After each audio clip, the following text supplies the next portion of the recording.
purna nggih nyabdi. Samya atur panglipur wonten ngersaning Sang Prabu Parikesit Nata Yawastina. Nalika semanten ingkang mapan wonten ing alun-alun negari Yawastina nenggih Sang Rekyanapati Dwara ngawi sangganing para abdi prajurit. Nalika semanten anyarengi Sang Prabu Parikesit ambesen dupa wonten samatering sanggar pelagatan. Koko sing dupa kanggo melon ngenengaken tiasa ngabake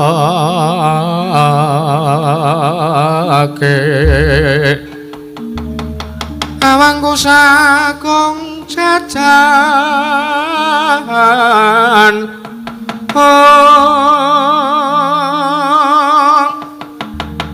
nanging sangetang iki pisang resikane putra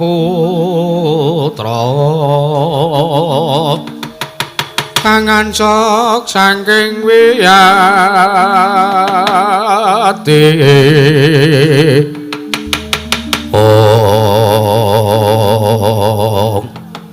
tan kawusa manjing wonten besanggan sangarum kena gandha capuk Sang Rekyanapati Dwara ngawi sangganing para prajurit negari Ngastina pating bleber paten kaya tirta mlebar ing daratan.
utang yen ake utang patil udira kang nembur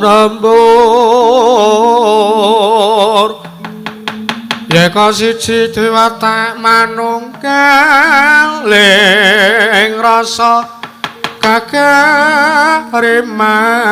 muni bangun ana patang tutu wengi ana padang tuturina padang ing nala mewah peteng ing antaka ing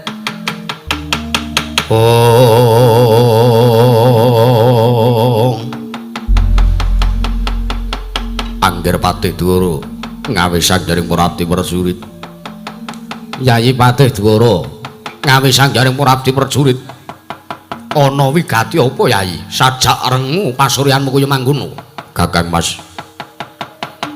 Dwara ngawi ingkang rayipun sasi kirana wonten dawuh menapa Kakang Dwara aku nyadhong dawuh timbalanmu Kakang sajak kaya ana wigati sing banget kudu mbok ngendikake paringa dawuh nuwun sewu Angger Dwara kok sajak cawus guayane ngawi sangya Purabdi prajurit niku enten napa judheg gagas lakon mang paring dawuh Ger Paman Jayasanga kula wonten timbalan Kakang Wisabaja ana dawuhmu Yayi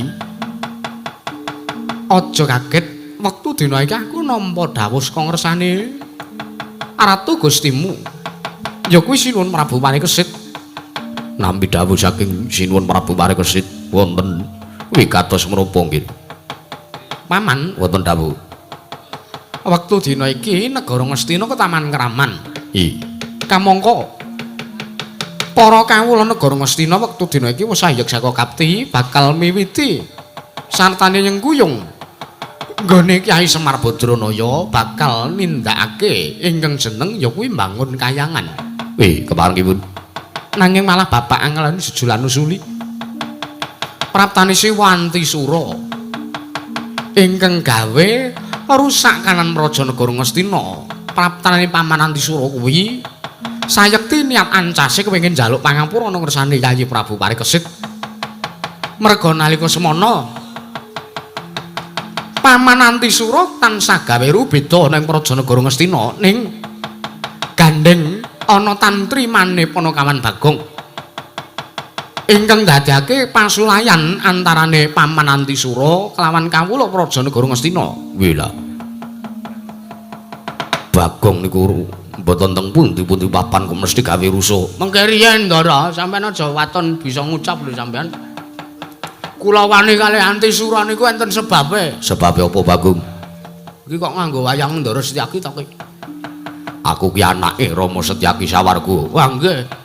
Kula wani kalih Antisura niku enten sebabe. Sebabe apa? Antisura ngelek-elek bapak. Coba. Sapa sing ora lara ati nek bapakne dielek-elek? Nggih to, Ndara? Iya. Dadi sing luput senes kula. Senes kula to. Ya dudu kowe pancen. Nanging kabeh sing wis lakoni kuwi mau ndadekake geger negara Ngastina. Geger nggih dirampungi ngaten mawon kok. Niki wong ampuhan kabeh kok, Pak. Niki lulusan kampus sedaya kok niki. Keparengipun Angger Patih Dwara kados pundi? Paman babar pisan. Ndak suwun supayane Paman Jayasanga mbudhalke Sangya Purabdi prajurit segelar sewapan saka Praja Negara Ngastina aja nganti ingkang cicir. Nggih. Lajeng negara Ngastina dirondani sartane dirapeti nggone jaga kanan Praja Negara Ngastina.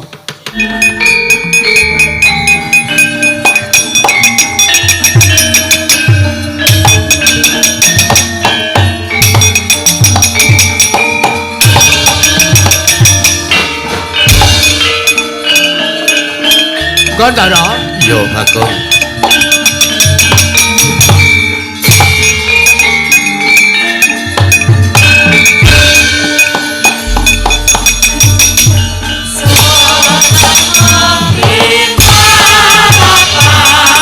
Sesat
Nganggo sing kiprah rindik kae.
katututan lamun mangsa prawira digdaya prawira digdaya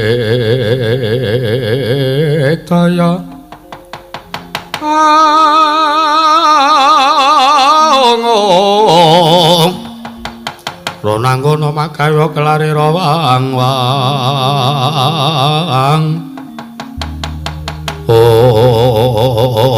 mulai iblis lanat pancen Semar ki menungso sing ora tatanan ya ning ora apa-apa pancen ancasku njaluk ngapura ngersani Sunun Prabu Parikesit kuwi pancen mung samudana teges secara ora langsung Prabu Parikesit ki asline tak weni sasmita yen to tekanku ning Praja Negara Ngastina ki aku arep nekake mungsuh meneh ya Sinuwun Prabu Nirodha kawaca iki wahyaning mangsa kala Negara Ngastina kelakon kok bedhah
ampak sineblak maruta gancang anang gegono temasirna sinapu dening sarating Sang Hyang Arka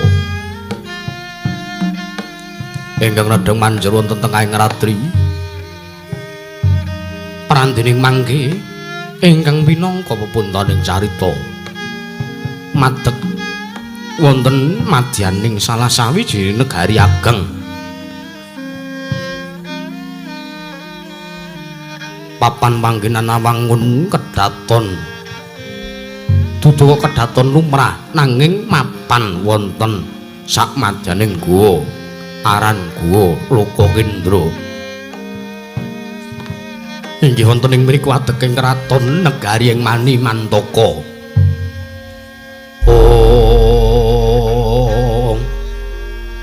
negari Mani Mantaka mapan wonten ing gisiking Samudra Hindi wonten ing kiblat Paracima katingal lamat-lamat Gunung Amenjila pucah ingkang rangsang tawang linimputan salju kang ngendanu imbaning harga kinemul grumbul Werksagung tuwini jeming taruturi punika minangka wanatandha kalamuning mriku wernaing pulo alit. Ya winangun negari aran negaring Manimantaka. Para Yogeng winangun sarwi santosa. Senajan temapan wonten saklebeting guwa kang aran Guwa Lokakendra. Prandiring mangke ingkang lenggah madaning dampar kecana. Ya senajan to namung wujuding sela nanging dening Nalendra ing Manimantaka den westani menika minangka dampar kecana. Ya dampar kecananing Nalendra ing Manimantaka lah sinenta wau. Nenggih Nalendra yaksa ingkang jejuluk Sang Prabu Nirada Kawaca. Nyarengi dinten Respati wancine Tabunawa. Sang Prabu Nirada Kawaca kepareng miyos siniwaka wonten sakmadaning guwa. Lenggah dampar Sinasatya sesemek suket eling-eling mapan wonten sakmadaning guwa. Sang Prabu Nirada Kawaca tuhu Nalindra Sekti Mandraguna tan tedas tapak paluning pandhe sisaning grenda tinapi tedhahing kikir Gora Sembada ronggah-ronggah lir prabata siwi netra mencorong kaya dene srengenge ingkang kembar tutuk menga kaya lawanging guwa krana mungal kaya canthik ing palwa waja ngrangah kaya rajek trisula jata modot kaya pedhang linigan alis ketel ambida mati idep nyerodok kaya wuluning landak arawis brengos tepung gelang rikma gimbal den udal modal madul nganti kaya gunung kemul mendung godhek kaya grumbul wuluning asta kaya singgang selalu bergagah yayah bangka tingtal yen ngendika swara kaya mbledhosing gunung yen watuk kaya gludung wahing kaya gelap ngampar yen guyu kaya grojogan sewu kalamun lumampah galya gaya kaya gajah suku mancat bantala dadi horeg kaya lindu para kempa yen ngendika idune muncrat nganti kaya udan liris lah sinten to ingkang kepareng caket dene mangarsa nenggih atmajaning almarhum Patih Harya Sengkuni ya almarhum Harya Suman nenggih ingkang kekasih Sang Raden Kertiwindu prandiring mangke ngandhi sawanipun putra saking sawarga Sang Raden Tirtanata nenggih Sang Raden Antisura prandiring mangke kumya siniwaka Sang Prabu Nirada Kawaca sandangu sawanira arep dalan Antisura ingkang dereng kawedharing lisan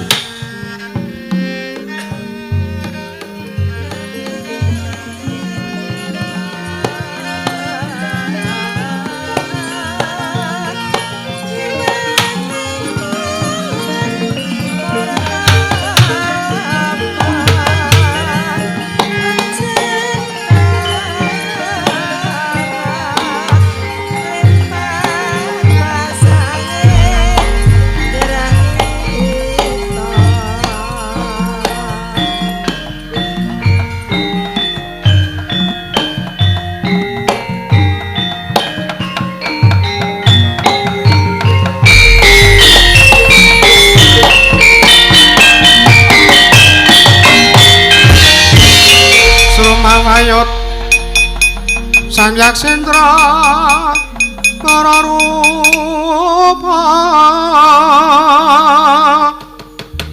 mangasas kate anggen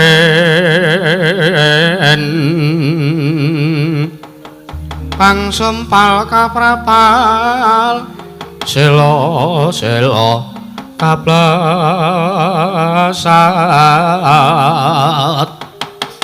satru lumayu mangungsi kagat kakodha kang jaga-jaga bumi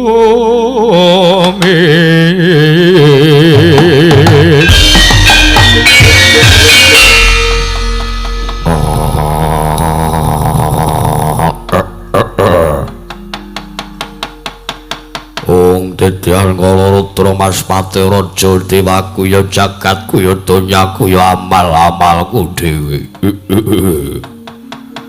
bujleng iblis lanat padha jek-jekan.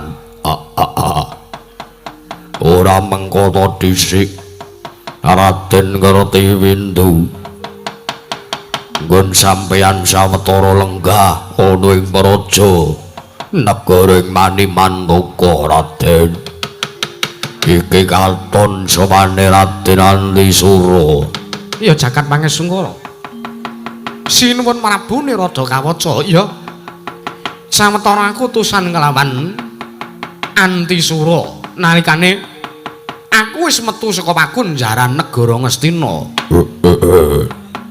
Sampeyan ki wong kepiye? Ana narapidana kok mlayu-mlayu. Wah, kowe ora ngerti ngono apa piye? Watekane wong licik, aku ki anak bapa Sengkuni, licikku ya kudu padha, malah kepara ngungkuli tawan licike wong tuaku. Wah, pancen pinter. Apa ya kira-kira sampean gone luar saka bebantane wong Astina sinartan pangestu dening Nayaka Ngastina? Ora usah dadak nganggo izin, ora usah dadak nganggo pangestu. Kene iki buronan. Ngono? Ya, Mula kang saka kuwi aku wis mlayu saka pakunjaran negara Ngastina tumuli aku mapan ana ing Gawa Lokakendra, ana ing kedaton negara Manimantaka kene, Prabu Nirada Kawaca. ya. Sawetara nggone sampeyan utusan nglawan Raden Antisura. Marata diage dangunan paraptane Raden Antisura. Antisura. Kula wonten dawuh. Kakang Mas, Piye kabul kawusanamu nggonmu gawe kisruh?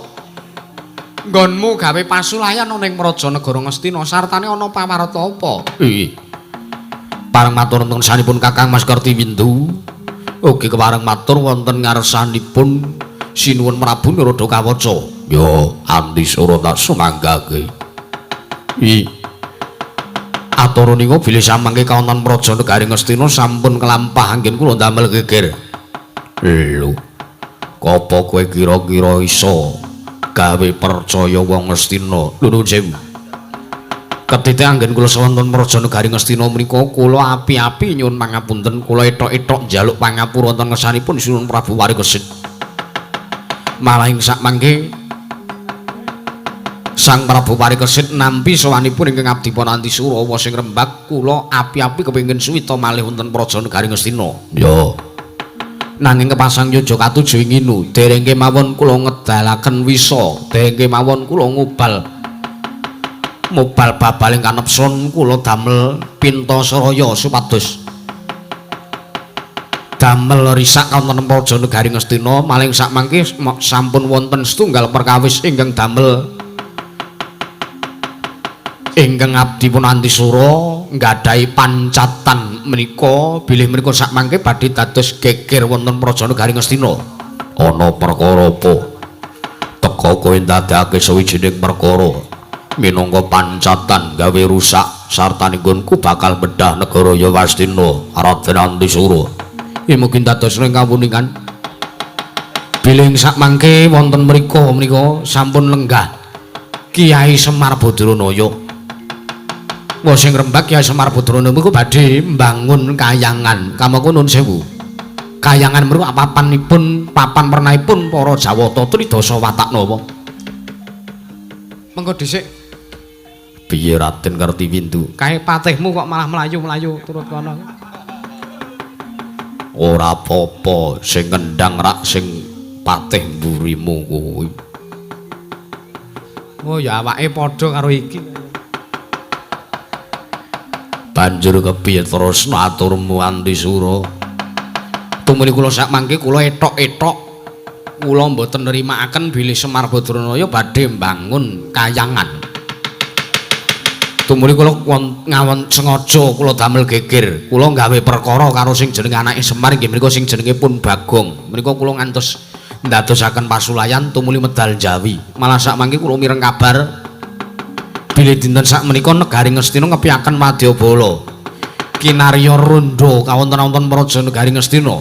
Monggo sinuwun anggenipun badhe miwiti medhah negari Yawastina Sinuwun Prabu Nyrutu kawaca Uta Pandhatata Katiwisaya Indriyaksa Sara Maruta Pawana Bana Margana Samirana lan Parayang Wisikan Magolingan 5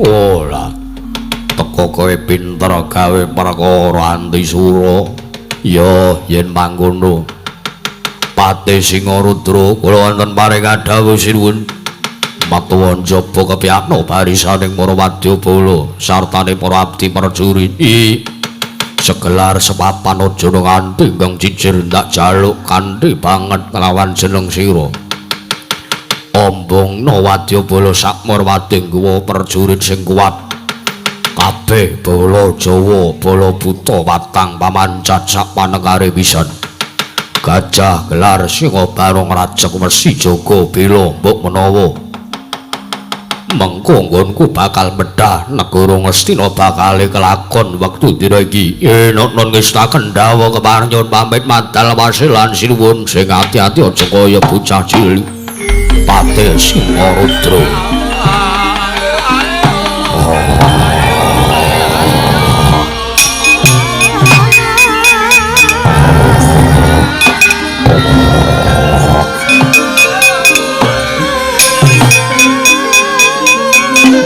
lunga mingkuk kopi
iki sing menyang kok ming wong loro liyane tesih teng sipingan Gustiwati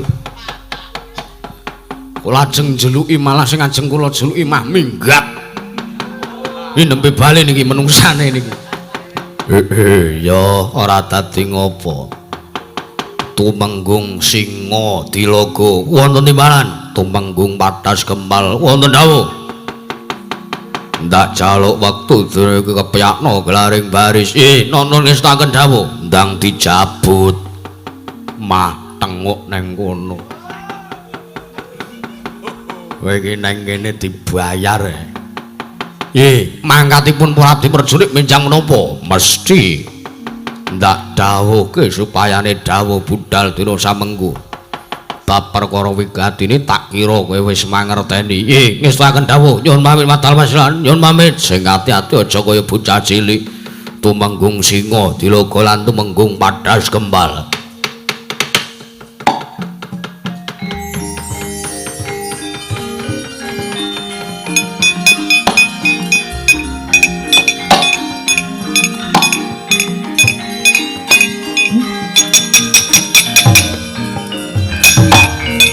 Nyatang ning kalangyan aklara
Woi. Hop.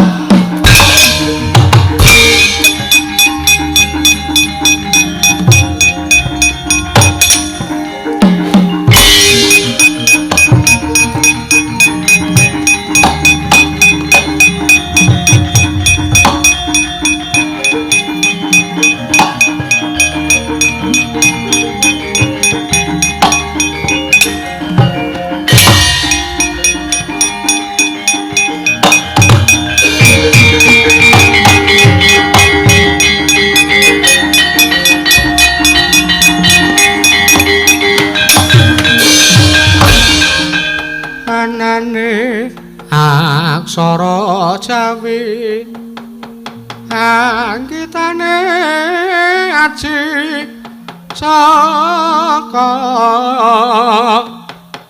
ana 20 cacahe ping pisan ana Caraka ping pindho tata sawala padha jayanya ping 3 ping 4 maga barang wah lah iki belis lanat walah walik yojo lho ki engko. Oh lah menungso ora tatanan. Nggonku mlebu ning wewengkon negara Ngastina. Aku ketemu karo satriya rada dhuwur mbang aku. Brengose nguler genos. Tumpangke kuping kiwa tengen. Soe. Piye? Soe. Piye? Sapa kowe wah budak? Lek ngomong ora cetha rasa nyalahke aku. Ya, sapa kowe? Lho dhisik aku tak pengen ngerti karo kowe.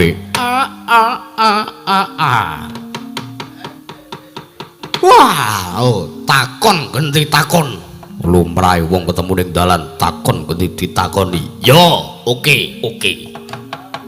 Sapa kowe ngaku parat? Takon marang aku. Ya iki keseting Narendra ing Mani Mantaka. Aku wadobalane Prabu Nirada Kawaca. Ya aku iki tumenggung Salukat Katut Barat. Tumenggung Salukat Katut Barat. Dasar para nyata. Sapa kowe?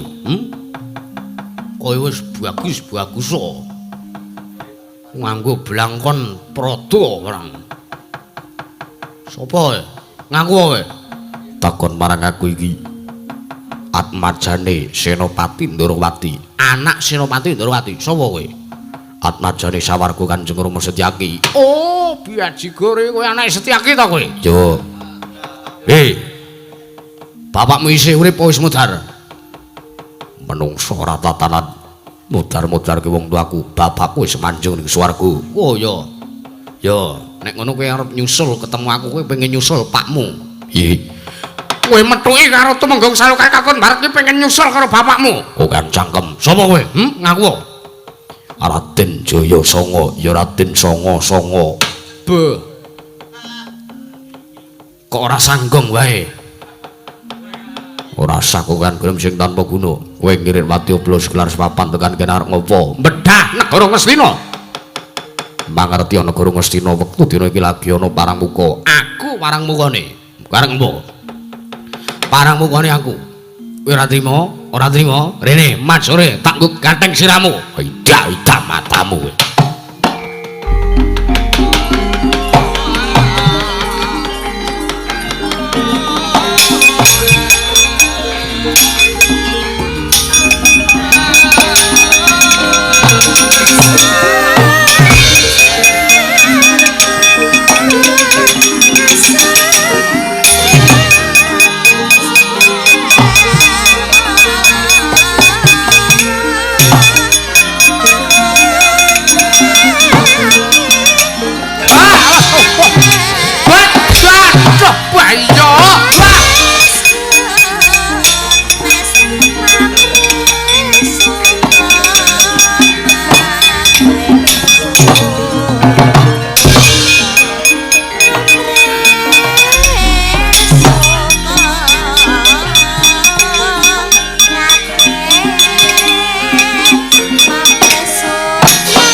kowe.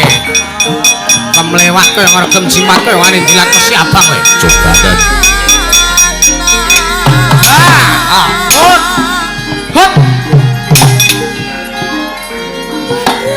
Hei. Hei. Gentoy Mas. Begundal iki.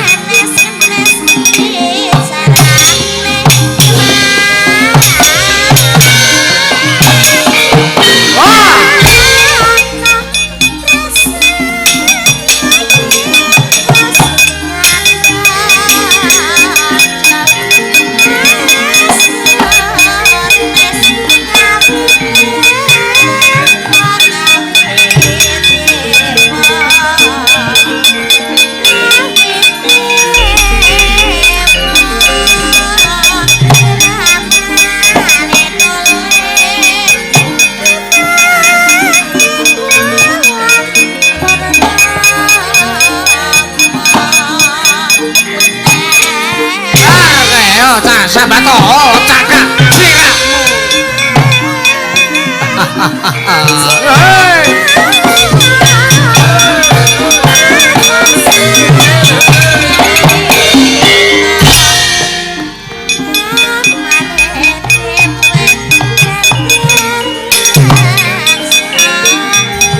Yanti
nyantol barang.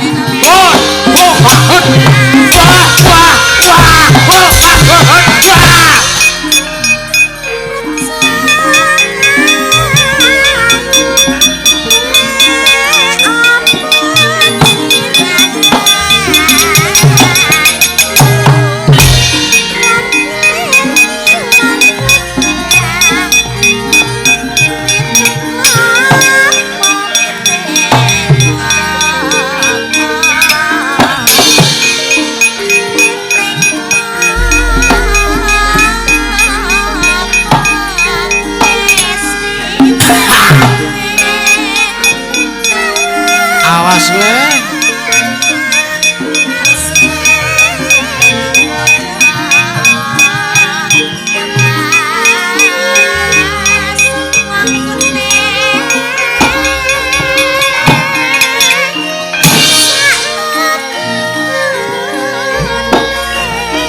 Kok yo ora mendelik ngono kuwi to medeni kok.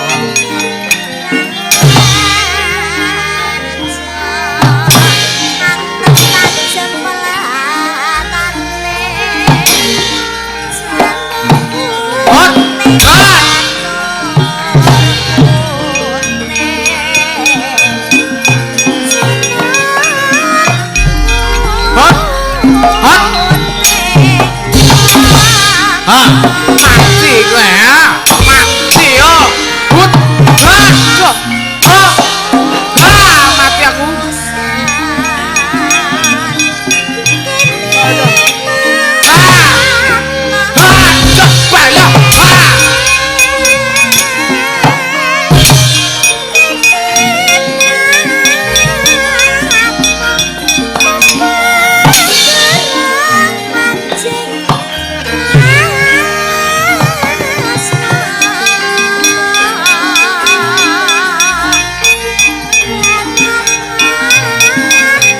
Wa pawira mati angrung kepiyu pawira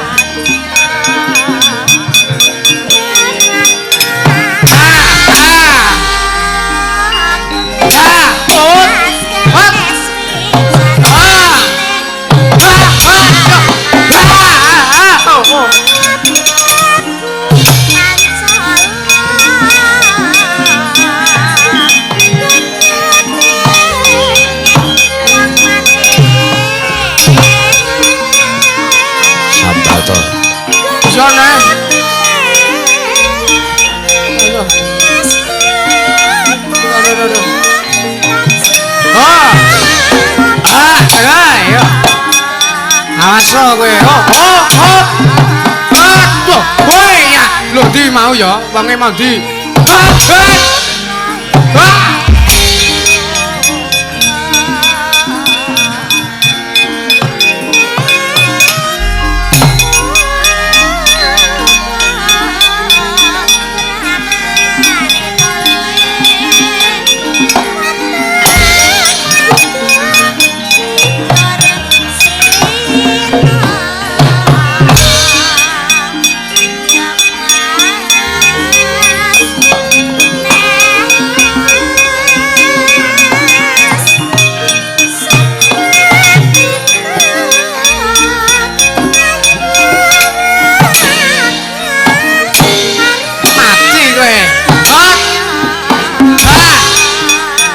Bato.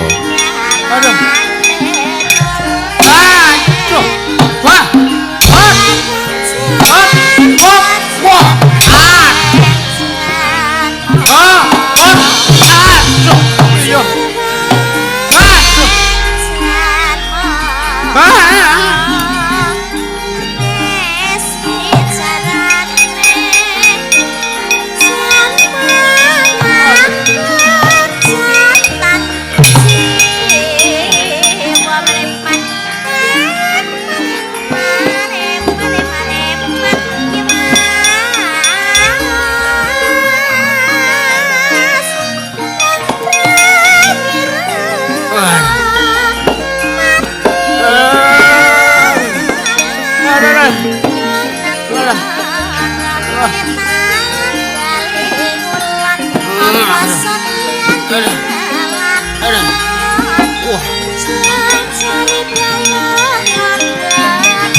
Ngantem ora. Wah. Sentimen ra aku kok iki.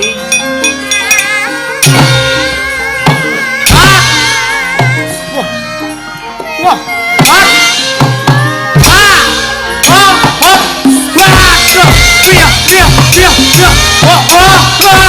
Gugu karepe dhewe kowe karep piye kowe.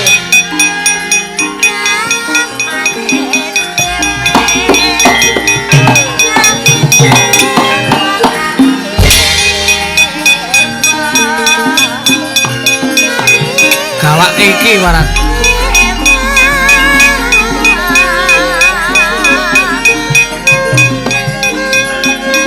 Bunange Cirebunan.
jalan sare bodi besaran.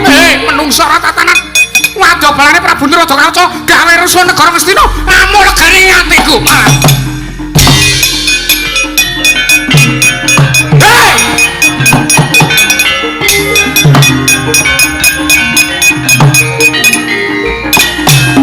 Wah, sapa iki? Menungsa kok mripate mendonong matamu kuwi. Kowe ora tepung karo aku apa piye? Iki putune Prabu Baladewa sing saiki wis dadi pendhita ning Cemara Sewu. Iki putune Begawan Suriganata. Ya iki Raden Wisabraja. Ayo kareng apa? Kareng apa kowe wadya balane? Wadya balane Prabu Niradakaca. Kowe ora mawas apa piye? Ora mawas apa piye? Iki lho, diapurmu ki wis suwek iki lho, wis suwek iki lho, wis suwek. Wah. Rawi-rawi rantas malang-malang putung negara Ngastina bakal tak bedah. Piye? Negara Ngastina bakal tak bedah. Kowe arep bedah negara Ngastina? Kowe arep bedah negara Ngastina ngono apa piye? Iya, pancen nyoko. Negara Ngastina tak bedah. Dadi kukupan negara Manimantaka. Wah, wedya cuangkem.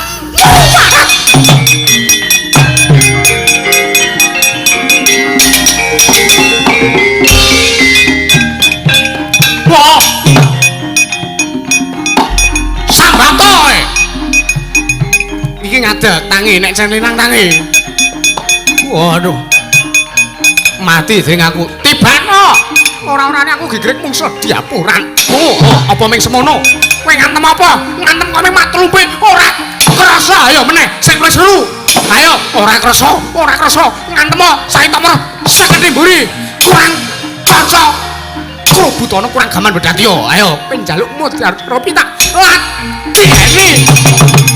Wah. Wah. Aku coba yang ini buku ini. Aku mewas sisa kamu sesuatu yang coba ini.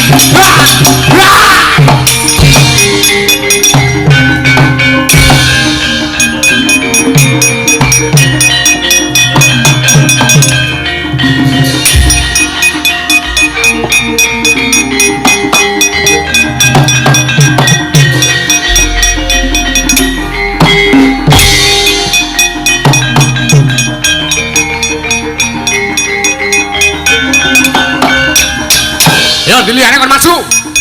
Nek raine pengen suwe maju rene. Ora mengene ngono. Kowe wadya bala piye kowe? Hei, kowe. Lho, kowe kuwi. Mameng tengok rono, rene. Wah. Ngrekoso rene. Nggih. Lho. Tangane ngapuran sang.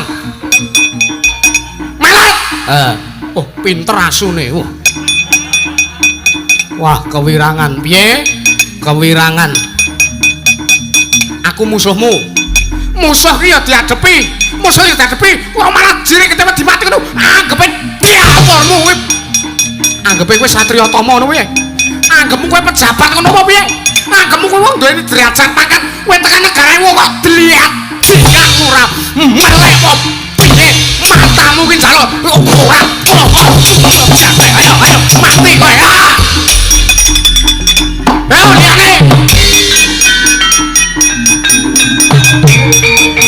Wah.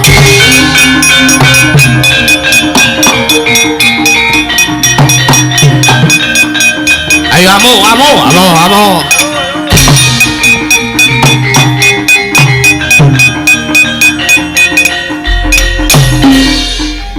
Tunggale kowe. Yo, aku tunggale Wadyabala kowe mau. Ngaku aku sapa? Ngaku kowe sapa? Tumenggung Jurang Curi. Sapa? Tumenggung Jurang Curi. Jurang Curi. Ya, kowe ketemu karo Raden Wisabajra padha karo kowe ninggal bayo nang sak pinggire jurang. Jurang Curi. Arep bedhah negara Ngastina, Jare Ratu Gusti Musing Prabu Niradakaca arep bedhah negara Ngastina. Pancen yo. Ayo sing tak angkah negara Ngastina dadi kupan negara Manimantaka kelakon penjangkam. Wah.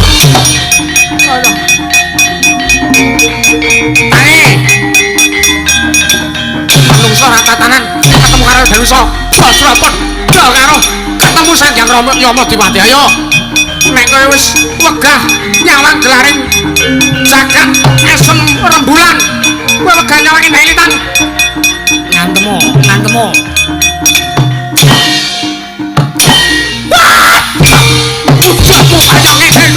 kaya kene kok.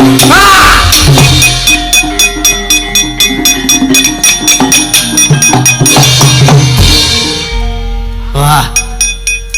Wah. Man. Iman. Wonten dawuh. Rene. Nggih. Wah, kok koyoke gayeng niki, gayeng-gayeng. Waduh. Wah. Rene man. Nggih, wonten dawuh den. Wah. Iman Subala di sini. Waduh. Wah, kesel aku.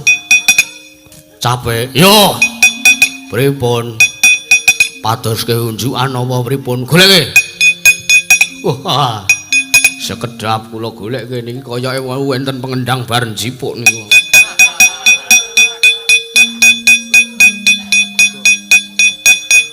Dang, nggih sabar kula jaluke tukang son. Wah, aja ta jaluke tukang son. Lho niki.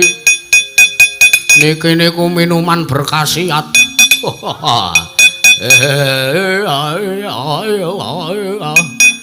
Niki banyu suwarga niki. Diunjuk niku. Apa ki? Pun diunjuk mawon. Wah. Wah, nawak kesel kaya ngene wah. Kacane diombeni ngene ese. Enten ese niku. Pun gak diunjuk ten. Waduh.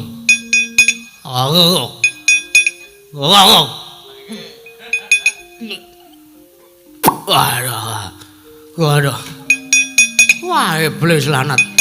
Menungso ora tatanan. Hei! Aja pangane Prabu. Nirada kawaca tekan kene. Musuh Raden Wisabajra ora bakal orane. Aku gigrek musuh dapurmu parah. Hei! Sing jenenge Wadas Kembal Mati. Jurang Curi Mati. Salukat Katut barang Mati. Sing rene suwekmu tekan kene. Anggepe nang negarane wonten Delajik. Man, wonten dawuh. Kowe iki piye to? Lho ndi wonge mau? Ola iki. Wah iki apa sing tak mbek kene aku ki apa ki? Nggih. Niku wau banyu apa? Nggih banyu biasa. Banyu biasa kok sirahku dadi gliyeng kaya ngene. Ah iki niku banyu biasa cap kepala jenggot niku. Setan anggur to ki mau? Nggih. Wah, berneneng saiki. Berneneng wah. Waduh lho, piye lek perang ngene iki? Wah. Waduh. Wah, lha kok dadi nang mripatku isine meni anti. Wah. Wah, alah. Wah. Oh, alah. Yo te. Dikasih satu persatu. Rumah saku Yanti iki kok selerane wong mendem-mendem. Wah, ya. Angger Wisabajra wis kalap. Wis kemendemen. Ya, Wadyabala mani mantaka tandingane Iman Subala.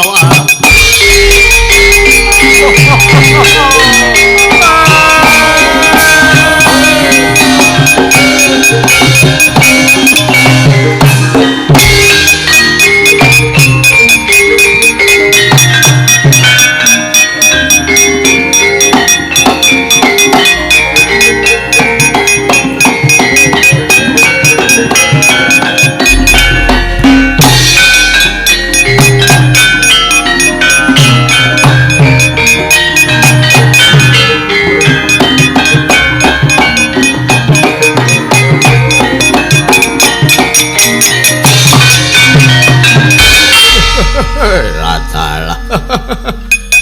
Sapa kowe? Sapa kuwi? Ngono wong kok cengengesan wae. Anggepe ning ngarepe Wadyabala semono mbene kok cengenges. Ayo. Kowe jar arep mbedhah negara Ngastina, ngono apa piye? Iya dasar kepranyata. Sapa kowe ngaku parek iki anak Praguta? Raden Iman Subala. Sapa? Raden Iman Subala. Sapa kowe? Takon karo aku Karna Lele. Sawa Karna Lele. Karna Lele yo. Dasar Kepuranyata. Ketemu bola lawas. Lingga kene.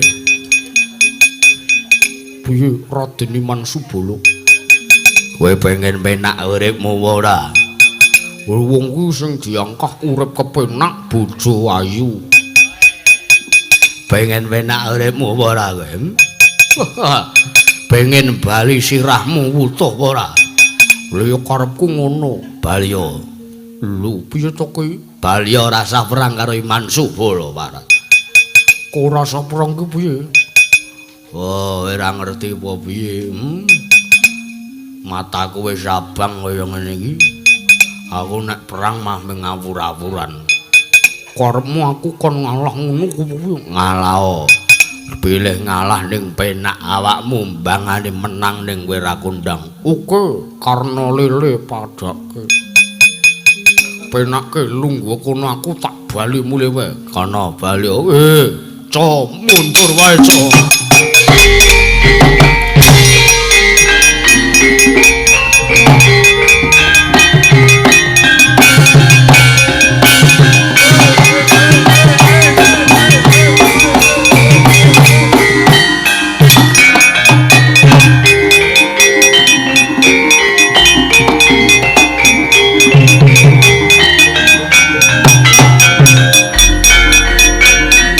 Mundur. Mundur.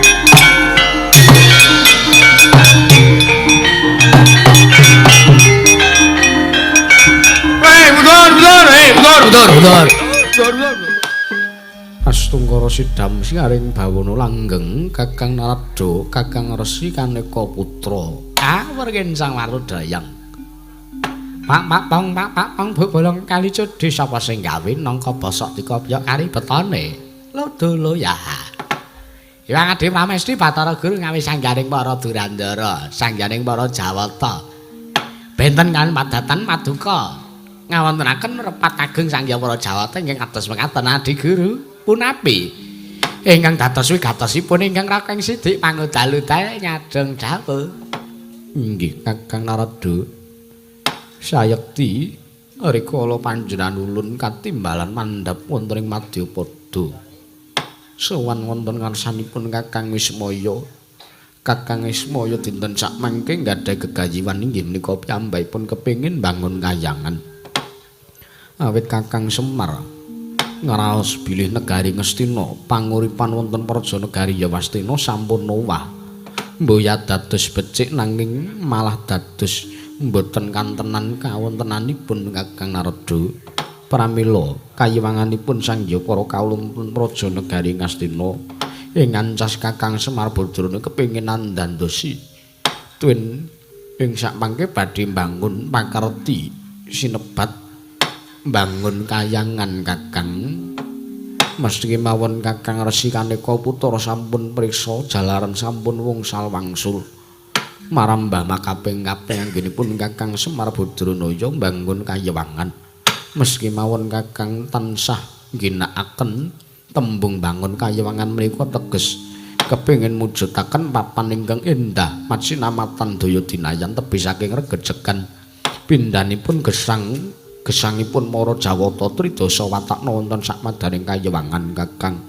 Pramila dinten sakmangke ulun nglarapaken Sangya para Jawata menika ingkang wigati bakal ulun suwun sartani ulun dawuh supados mandhap wonten praja negari Ngastina sakbiyantu marang Kakang Semar Badranaya anggenipun badhe miwiti mbangun kayangan Kakang. Sarating pantam sumala amadang jroning pasarean ngenani wadana lar katon kang ramu-ramu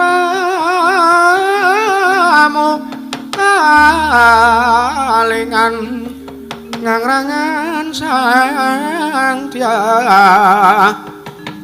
sang Dyah manahen kung sumungkem kuling sang kakung mangrara amba papoe maneman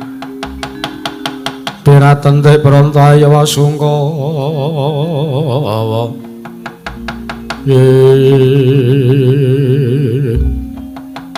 Mari mekaten Cala dawuh Paduka Dewi Pramesti Bathara Guru ingkang raka sithik pangu dalu-dalu kantun nderek. Mangke kula suwun supados ndhawaken dumateng Sang Hyang Maradandara. Supados mandhap wonten ing Madyapada Kakang. Ha nggih. Adi Guru ngestaken dawuh Paduka Dewi Pramesti Bathara Guru.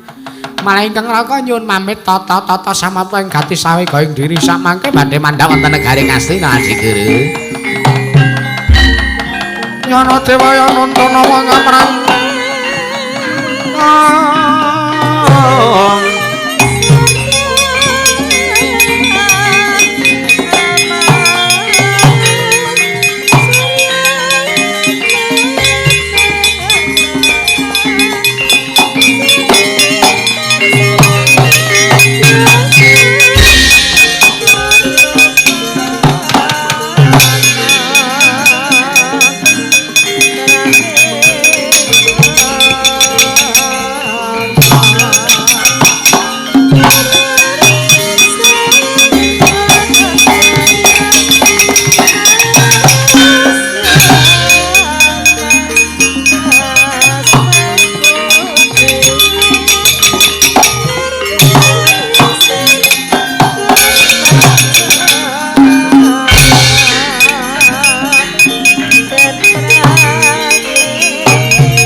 Eyang ngerti windu Sasi Kirana. Eyang.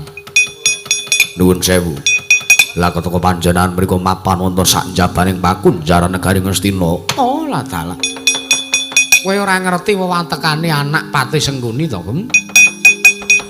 Nalika aku dikunjara rak ya aku pinter golek sarana supaya nek iso mlayu. Seka pakunjaran negara Ngastina. Maring katen panjenengan mriku nyalai pernatan hukum negari ing Ngastina. Luputku nggo napa Sasi Kirana? Coba petungan luputku nggo napa? Wong aku ki duwe kebebasan. Aku ki pengen bebas, aku pengen supayane urip ning sak njabane pakunjaran. Ning sampeyan mriku nandang lepat. Sampeyan mriku damel risa ing kantonan Praja negari Ngastina. Njur karepmu paripaksa kedah manut kala ingkang payah pun Sasi Kirana. Kowe kudu ngruda paripaksa kala Raden Kertiwindu nek pancen arep ngunjara kelawan Kertiwindu meneh. Yo, maju mrene. Aku ora bakal wedi nanding ridamu Kanjeng Hyang. Mati dening aku Sasi Kirana.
menungsa ora tantanen.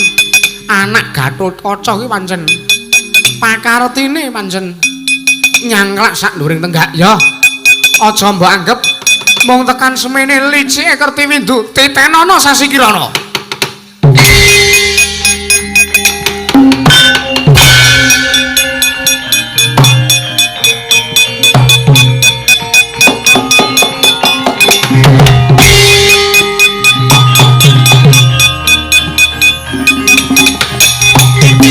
Sialan menungso ora tatanan lagi wae tak kipatke tak candak sirahe lah kok wis ora ana ola yen to ora tak sawang ora tak jaga kanem Prajanegara Ngastina rusak mergo menungso siji kae.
Meraina sumubang Jawang Aruna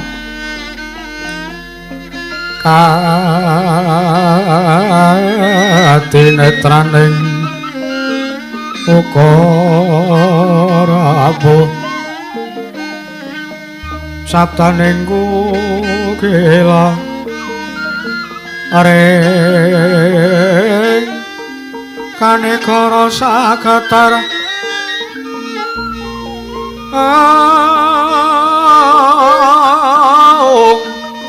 neketong neng akong ler bowo sing pine panca ong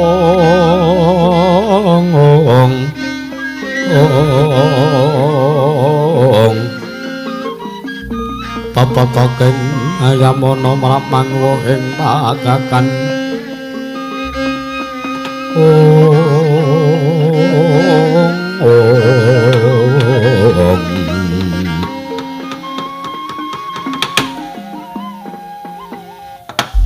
ya jagat pangestu ora wayah ora jagat ora menggota dhisik Yayi Wisantara. Aja kaget nggone Siadi ndak piji suwanana ngarsaning pun Kakang ana ing Kadipaten Mancala Yayi Wisantara. Wah Kakang Adipati Pancakusuma nimbali kelawan suwane adimu Wisantara Kakang eneng apa? Aku ngaturke basaku katura ya Kakang. Iya Dimas kadangipun Kakang tak tampa ora liwat pangestunipun Kakang wae tampanana. Iya tak gegem dadake jimat. Ana wigati apa teka nimbali kelawan suwane adimu Wisantara Kakang.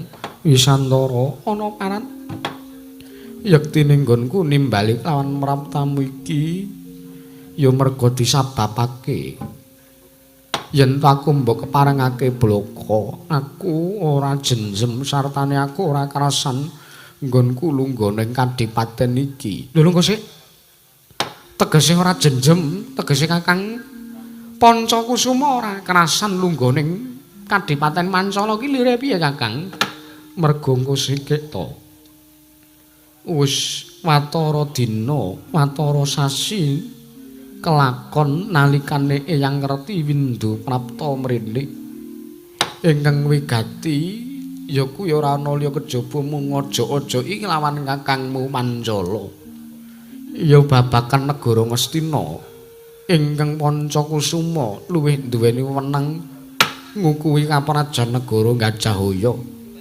bareng ndak petung ndak gelar ndak gunung jebul pancen bener sing dadi ature Eyang Kertiwindu kosek lho Kakang aja duweni panemu sing kaya mangkono mergo mangerti ya Kertiwindu kae watake nista watake candala budine angkara kae anak sawarga Sengkuni kae pancen kaya mangkono kae aja mbok percaya kae gunemane ana sing apik ora ana sing becik lho Kakang nanging bareng ndak pitung pancen bener ya bener ngendikane Eyang Kertiwindu kuwi luput nanging bareng ndak pitung wektu dina iki aku ngrumangsani yen to aku luwih pantes lungguh ana ing dampar kecana negara Ngastina lho kang sapa kuwi Wisantara lungguh kang prayoga wektu dina iki bakal ndak jaluk baline negara Ngastina ana panguasane turas Eyang Puntadewa ya iki Adipati Pancakusuma Wisantara permarane manguswamya ngambrengeng kati karenane kaswase yaneng marga amalagung tumering sang gandrung tumering sang Gandawastrat maja langleng lalu angulate surya mangrang sang wayah wis peteng wis bileng maneng sang Adipati Pancakusuma nalika semanten ketatati wayaning mangsa kala sangka sang Adipati Pancakusuma ingkang gadhahi watak angkara budi nista awit kesasapan jiwaning iblis nalika semanten ingkang miling-miling wonten ing dirgantara nenggih sukmaning Sang Prabu Jaka Pitana ya Sang Prabu Duryudana ya sukmaning Sang Kurupati eling-eling nalika dados nalindra nalika taksih gesang teng Madyapada nggadhahi watak kang angkara budi candala pramila nggih nyawujud sukma sampun kesasapan jiwaning iblis pramila sukmaning Sang Kurupati awujud praceka awujud buta nalika semanten nggih ngangslup wonten araganing Sang Adipati Pancakusuma dadi ambalik nalika semanten ical watake ing satriya saking Sang Adipati Pancakusuma wae permarane manguswamya ambreng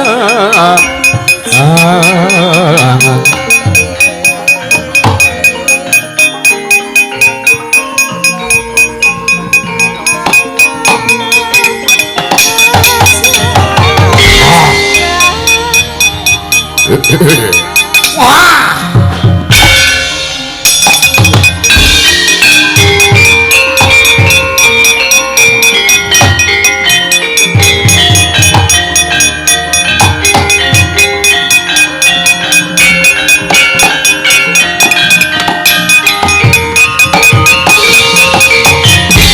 laruta saking kutha Sang Guru kula ya namo tusa sang Sri ya jagat pangestungkara wayah to jagat bareng tak pitung parikesit ora pantes nglungguhi dampar cana negara ing Ngastina Kakang Pancakusuma elinga lho Kakang elinga Kakang aja kaya mangkono Kakang Wisantara rasah kokean genem sing tanpa guna bakune minggir yen to pancen kowe ora sarujuk karo sing dadi panemuku minggir lho kosek putuku Pancakusuma kosiki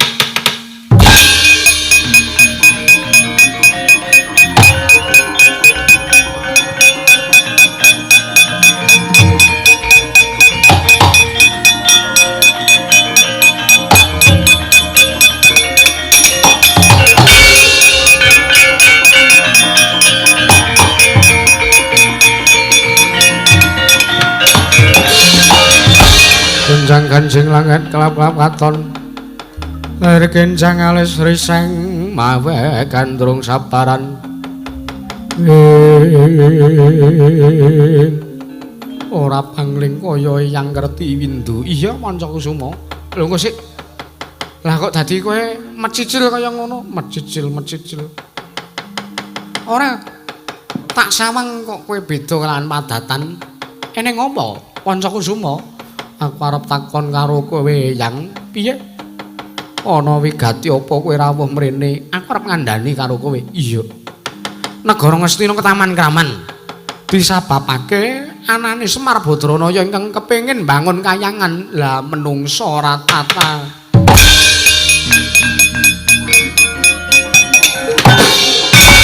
wah lah piye kae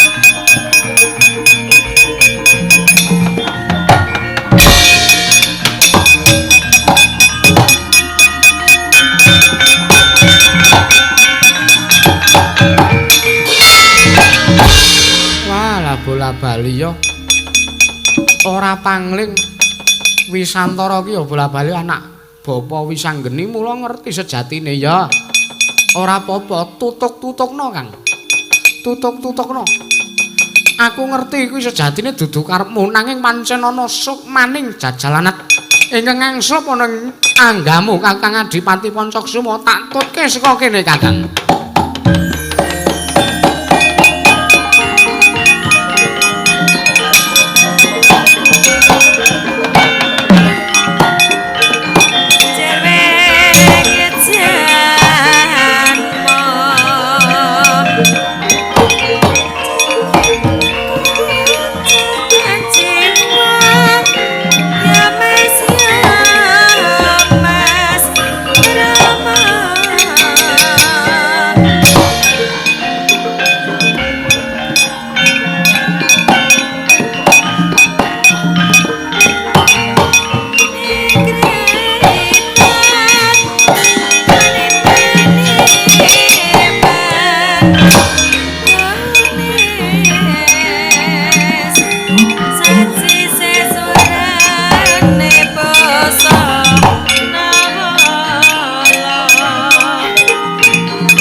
yana dewa ya nuntuna wong perang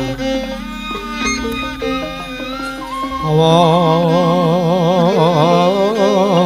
perang jas kasar saran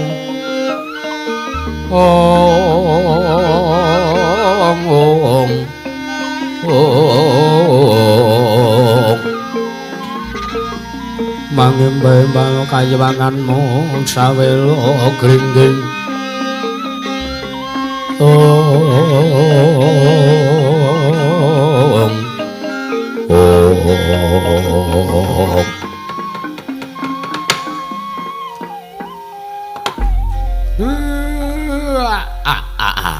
mbel kekuk sak dulit tombel lah kok tenan manik moyo mau sore jar arep sak biyantu karo aku lah kok tenan beda karo jaman aku nderekke para ndara-ndara Pandhawa pendak-pendak aku mbangun kayangan ki manik moyo ora tau cocok manik moyo ora tau sarujuk malah saiki kok nggawa rombongan akeh banget dewa medun kabeh ngeten iki lho sinuwun tiyang niku nek ketrima iya Kyai Semar nggih pukulun kula ngaturaken sembah bekti kula kunjuk pukulun ya paripurna maulun tampa parikesit inggih pukulun kula ngaturaken bekti kula kunjuk pukulun ya curiga nanta ulun tampa Kakang Semar piye guru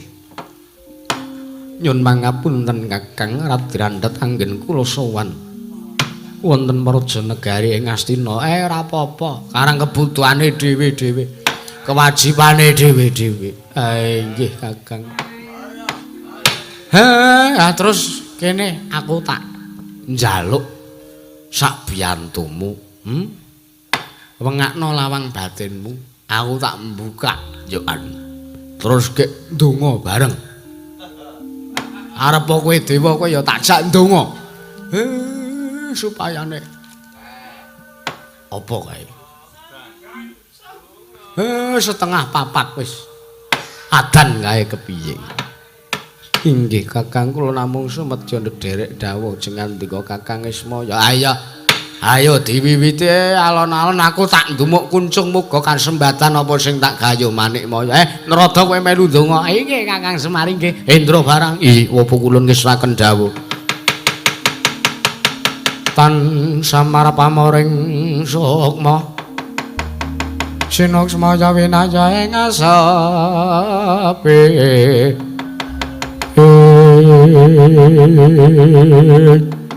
Sikra ndemuk kuncunge Sangkila Semar Badranaya nalika semanten ngringaken cipta melengaken rasa Sang Nayantaka munjatra wonten ngarsaning Gusti ngarya loka eling-eling nadanta derajating manakawan nanging tinampa kang dadi sedyane pramila segebar katal kau sak kedheping netra wis kalaksanan nggih Sang Nayantaka miwiti mbangun kayangan Purwa Madya lan Wusana negari Ngastina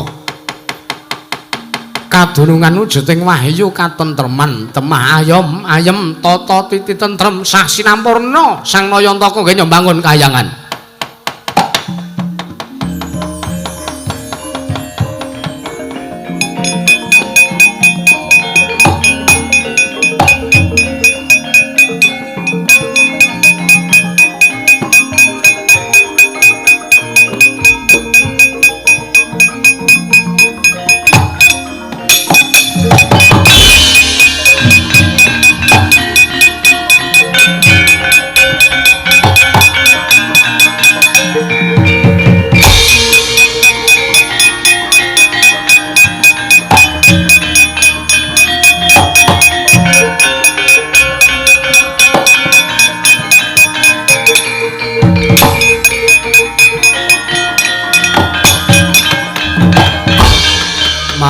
Den mrayitna semuriris eka balik titiyane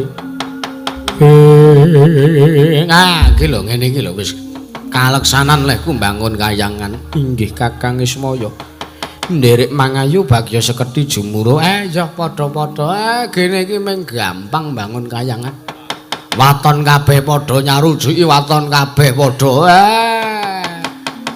matuk kabeh padha nyengguyung mesti kaleksanan apa sing dijangka inggih sawangen kawula ngestina padha kemruyuk padha seneng-seneng atine padha gumyak padha tentrem pikire inggih Kakang malah ulun ngaturaken pamatur nuwun sak mangke menawi kathah lepatipun ingkang rayi kula nyuwun pangapunten ra apa-apa arep kondur makayangan inggih Kakang Kakang Semar ulun kondur makayangan nggih Kakang ya nrada sing ati-ati dewa-dewa ki dijak munggah meneh ning kayangan lah kok dadi keraton Ngastina ambune wangine wangi dewa kaya ngene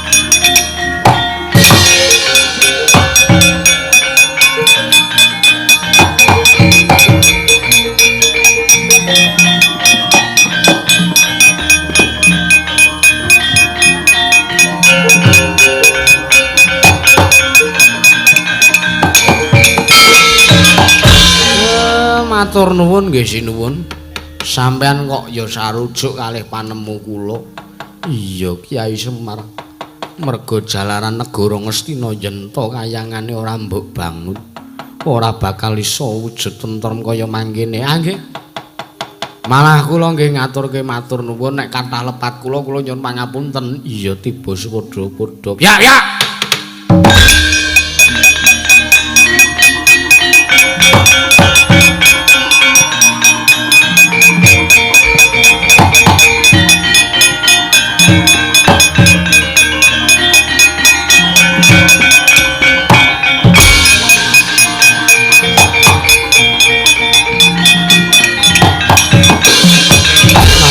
Mbok marwa sing sang katri gumulung mangrompak ing wadya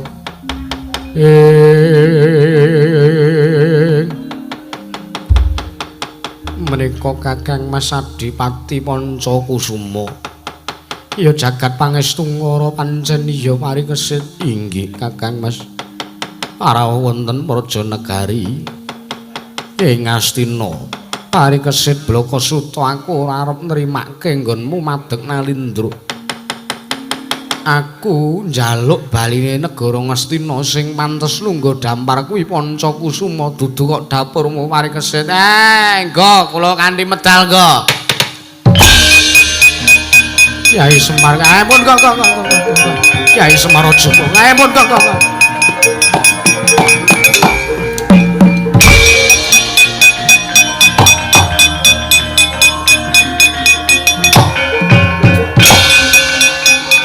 Allah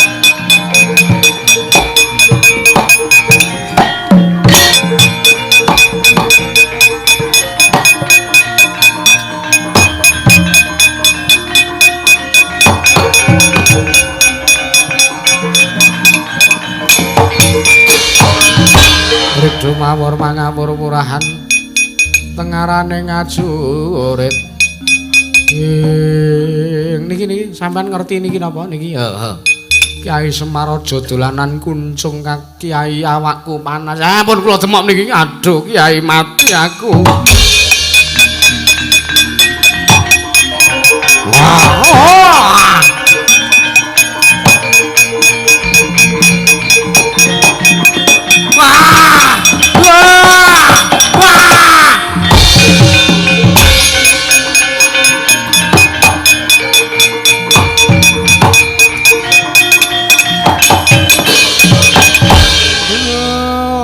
wis mati kok ya isih pengen ndek karep pengen njaluk bali negara. Kyai Semar ana kahanan apa lah kok dadi aku mapan ning praja negara Ngastina. Sampeyan niku napa mboten sadar? Napa mboten ngrasake ana diang srupi bekasaan kaya ngoten niku wae. Ya pancen aku ngrasa ana sing mlebu ning awakku sapa. Nika wau nggih mboten sukmane wong menungsa niku kedunungan hawa papat nika Tandara. Iya. Nika nepsune Prabu Duryudana. Nek sukmane Prabu Duryudana mun lebur teng kawah Candramawa mriku. Ning nepsu kan menungsa niku kan duwe kan nganu to nek wong niku. Iya Kiai kok ya campur bahasamu. Nggih. Kan nek menungsa niku duwe hawa papat sing werna abang niku lho napa jenenge sing nepsu amarahan niku nepsune Duryudana karepe arep njaluk baline negara Ngastina karepe isih pengen ngukuhi negara Ngastina. Njur saiki pun modar niku. Njur iki kepiye? Ampun kalaksanan leh kula mbangun kayangan. Mriko Mang Manunggal Kempal kali Ndara Parikesit. Yayi Parikesit.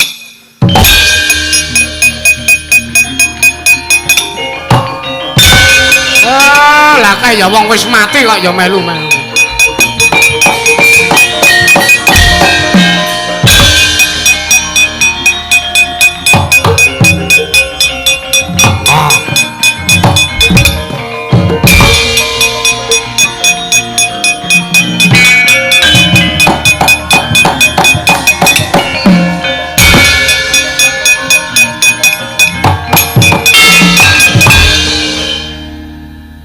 Ya wis mati kok ya isih membo dadi ratu barang. Kiai Semar, piye ketemu neh karo aku. Neng Mahabharata ketemu, neng zaman Madya ya ketemu. Mbokmu piye kabare? Neng neraka piye mbokmu kabare?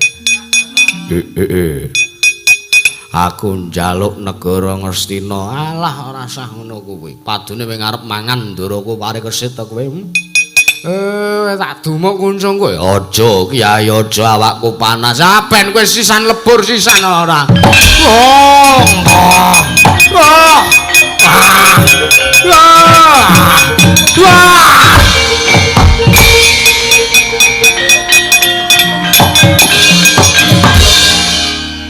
Sukmane kala ketek. Wis dipateni saurunge Bratayuda. Bar Bratayuda kok ya isih golek kesempatan. Kae mau ora pangling anake Prabu Niwata Kawaca. Kae ning lakon Semar Mbabar Jati Diri wis metu.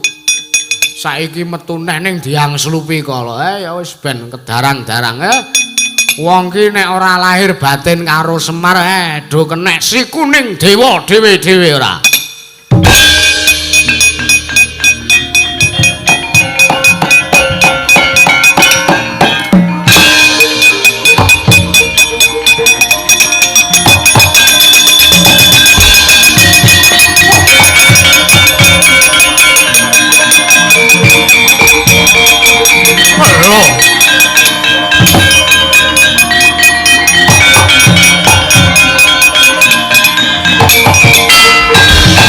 Menungso ora tatahan. Lah kok dadi kanane kaya ngene. Negara Ngastina kok dadi kelakon ayem iki piye? Mlayu ning negara Tatah Sabrang wae Raden. Ayo mlayu Antisura.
Terus ngapa iki arepan? Ambo sing gawe ukara ki kowe kok senengane ora. Kiai Semar kula ndara ngaturke panuwun ingkang tanpa pindhan merga saka tandang gawene Kiai Nayantaka negara Ngastina dadi ayem tata titi tentrem biasa kula niku ngrumangsani nek wong sugih lho kok terus kumalungkung mboten lakon Semar Bangun Kayangan iku ping pinten mawon dilakokke coba wiwit jaman Prabu Rama Wijaya kula nggih pun miwiti Bangun Kayangan wiwit jaman Mahabharata kula nggih pun bola-bali Bangun Kayangan niki sakniki jamane Sinuwun Prabu Parikesit kula nggih Bangun Kayangan kurang sugih apa Semar bungan bangun Semar ki iso Bangun Kayangan ning ngaluske dalan ra iso aja mirang-mirangke aku ning kene kowe iki. Ha tenan kok kowe iki bola-bali Bangun Kayangan ngaluske dalan ra jegos. Nek Bangun Kayangan ki ragate ming ragat batin, nek ngaluske dalan ki ra ragat lahir. Lah jare sugih. Bangun Kayangan bola-bali. Aku saiki nek sekolah ki ngrekoso mir. Arep apel barang ya dalane elek. Dialuske dalane sesuk kowe. Wis jaman Prabu Parikesit kok jaman Sinuwun Prabu Parikesit dalane isih kaya kali. Kakang Semar, pripun? Ora nggonku padha wae kok. Sesuk tak wenehi ragat. Ngeten rak sae. Ning pas nalendrane sanes Prabu Parikesit pas pun ganti. Iki kok aeng-aeng sana. Ngaturaken matur nuwun. Kula kinten purna gatining carita. Purna gatining manangkilan ngono ya. Ngaturaken matur nuwun Sinuwun Parikesit. Iya, Kyai Semar tiba padha-padha nggih. Sedaya lepat kula sanak-anak kula nyuwun pangapunten. Malah sisandene kula nyuwun pamit. Dengkarang kademel saniki menika bojo kula kanastren masak bakmi. Iya. Nggih. Lepat atur diageng pangaksami kathah lepat kula sanak-anak nyuwun pangapunten, nyuwun lumebering Samudra pangaksami. Cekap semanten atur kula Surasudira jayaning Kang Rasu Blastala tekaping Darmastuti rayu Kang Samyati rayu Kang Samya pinanggih. Mugi-mugi sak mengker kula sak rombongan warga ing laladan Blembangan mriki tansah manggih ayem tata titi yang tentrem. Ados saka rubeda durga mendhak kala sirna Allahumma amin. Pungkasane ngatur slamet sing nanggap, slamet sing ditanggap, slamet sing nonton tanggapan, slamet sak kabeh-kabehane. Ndara curiga nanta. Golekane ampun lali. Yo Kakang Semar, kek ngaluske dalan, monggo.